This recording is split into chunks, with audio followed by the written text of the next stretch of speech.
Je vais céder la parole à Monsieur le député de Richelieu, qui est aussi le porte-parole d'opposition officielle pour les aînés et la lutte à l'intimidation.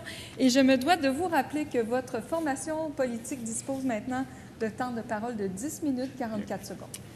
Merci, Madame la Présidente. Madame la Présidente, l'équilibre budgétaire est une diversion pour faire oublier l'austérité libérale.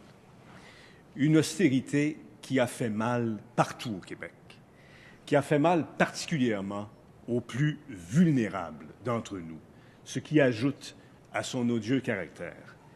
Ce gouvernement, pour atteindre le sacro-saint équilibre budgétaire, a failli à sa première obligation, s'assurer de prendre soin des Québécoises et des Québécois les plus mal pris, de celles et ceux qui ont le moins droit au chapitre, de celles et ceux dont la voix porte le moins fort, de celles et ceux qui ne jouissent pas de lobées puissants, de femmes et d'hommes qui n'ont pas les moyens de s'envoler dans le Sud pour fuir leurs problèmes. Elles ont assisté, ces personnes-là, sans moyens pour s'en plaindre, au tout pour les médecins, la clientèle choyée de ce gouvernement de médecins, un gouvernement qui sert sa médecine, sa mauvaise médecine, notamment aux aînés. Que veulent les aînés, Madame la Présidente, je vous le demande. Ce que veulent les aînés, c'est vivre dans la dignité. Vivre dans la dignité, Madame la Présidente. S'assurer que nos aînés vivent dans la dignité, voilà un objectif qui devrait nous réunir au-delà de nos intérêts partisans.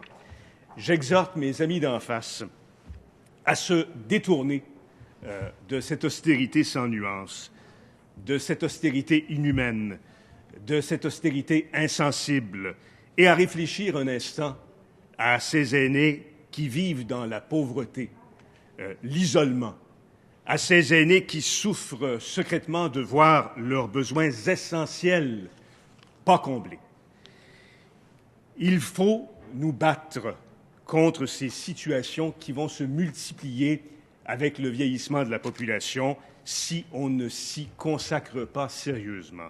Le vieillissement de la population et ce que ça exigera.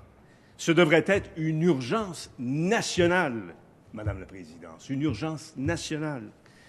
Comment peut-on annoncer si peu pour les soins à domicile, soins et maintien à domicile, alors que tous s'entendent pour dire que c'est ça la voie d'avenir? Les aînés québécois veulent vivre chez eux, pas élire domicile dans les CHSLD, vivre dans leur domicile, ce qui requiert, lorsque décline leur autonomie, de l'aide à domicile. C'est pas difficile à comprendre. Et en plus d'être plus humain, de répondre à ce qu'ils veulent, c'est plus économique. Durant la campagne de 2014, le gouvernement libéral s'était engagé à investir 150 millions de dollars sur 5 ans dans une enveloppe dédiée. Ça ne s'est pas concrétisé. L'aide à domicile, elle est plutôt affectée par l'assainissement des finances publiques, l'austérité. Il y a bien des aînés qui aimeraient se retrouver les 2 heures, l'heure et demie ou l'heure qu'on leur a retirées pour les soins à domicile. Ces coupes, elles mettent en péril leur maintien à domicile, leur santé.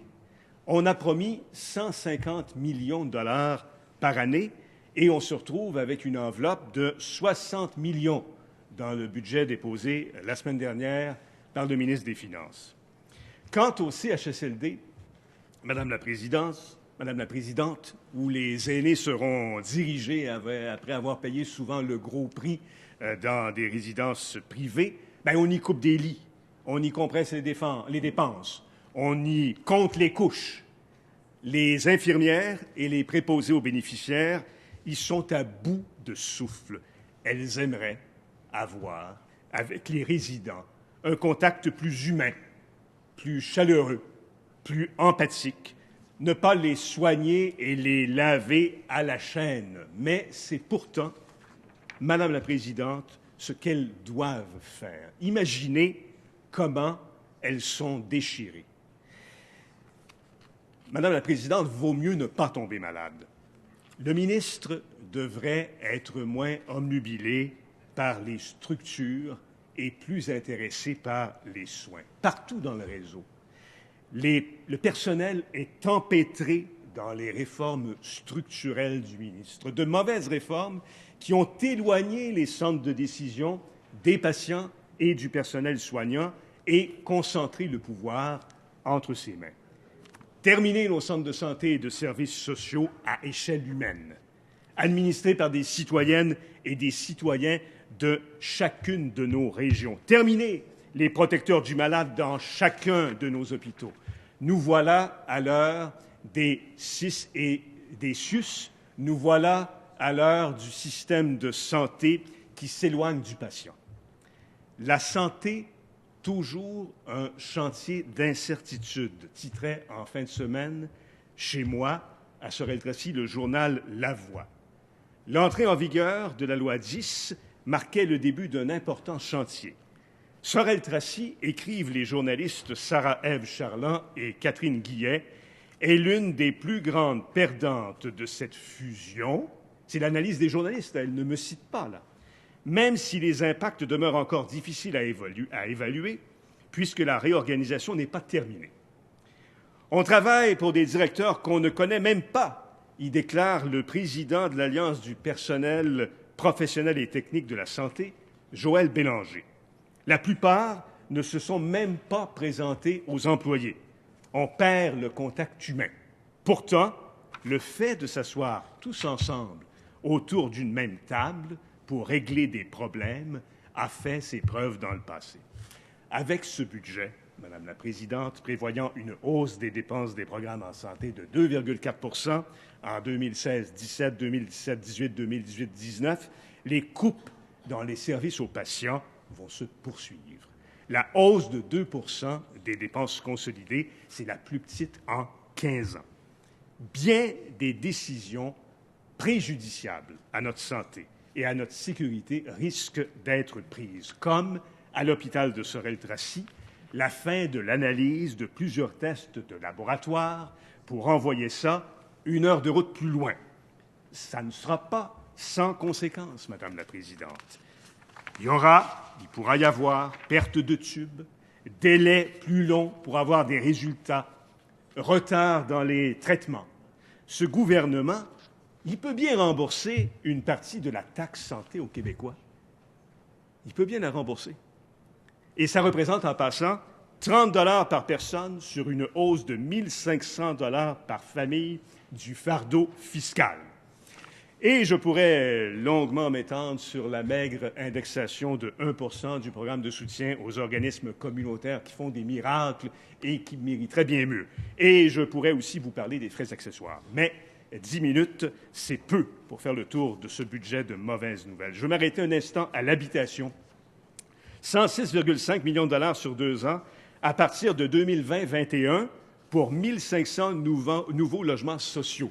Rien à court terme. En fait, moins que rien.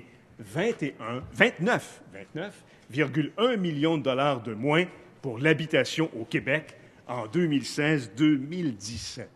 Il ne faut pas connaître des initiatives formidables comme celle des habitations Saint-Maxime chez moi pour couper dans l'habitation.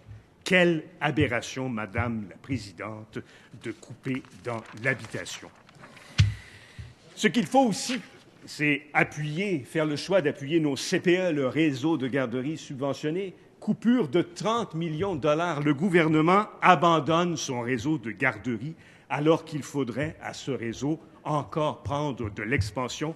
Malgré ses 1 700 habitants, la municipalité de Saint-Ours, dans ma circonscription, n'est encore desservie par aucun service de garde à contribution réduite, que ce soit en installation ou en milieu familial. 1 700 habitants et aucune place de garde à contribution réduite. À l'instar du maire Sylvain Dupuis et de son conseil municipal, je déplore vivement, Madame la Présidente, cette situation. Alors, il est plus que temps que nos amis d'en face se connectent sur la réalité des Québécois. Je souhaite sincèrement à ce gouvernement de se ressaisir. Et je termine avec cette motion, Madame la Présidente, que l'Assemblée nationale blâme sévèrement le gouvernement libéral pour les maigres investissements consentis en soins et maintien à domicile. Merci. Alors, c'est très bien, Monsieur le député de Richelieu. Je vous rappelle que le dépôt de votre motion sera fait sous réserve de sa recevabilité.